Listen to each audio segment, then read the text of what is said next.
conversations with the field, what are they? This is something new, something very exciting that's never been done for our field of deflection and pre-arrest diversion. We're a very young field, but you've got a place where you can come and listen to folks as well as share with others what you are seeing and doing in a wide range of topics.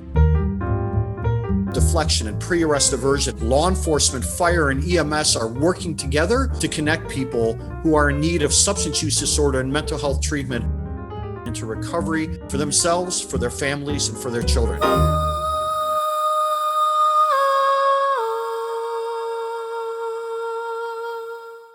What is the PTACC conversation?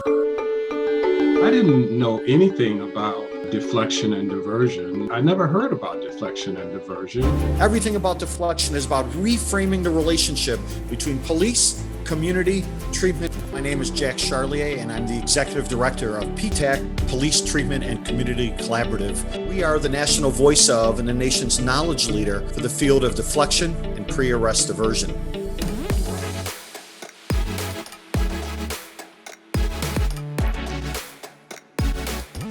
We have a long way to go.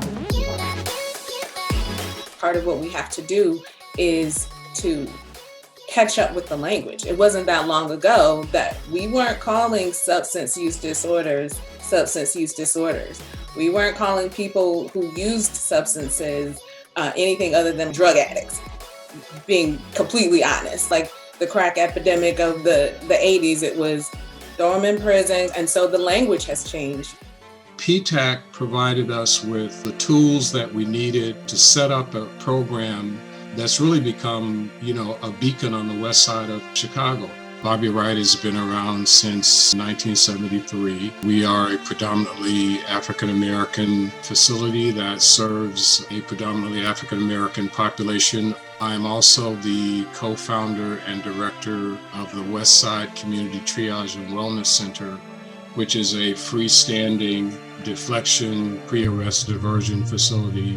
They would go through a detox program that approved Suboxone, or they were on methadone and they were stabilized on methadone, and then the recovery home that the case manager or care manager referred them to, and that particular recovery home doesn't accept methadone or only does Suboxone. And so the criterion, I don't think we could solve this overnight, but some of our own, from a behavioral health perspective, we create the barriers. If we could take ourselves a minute into the shoes of those trying to access treatment, it's mind-boggling, it's frustrating.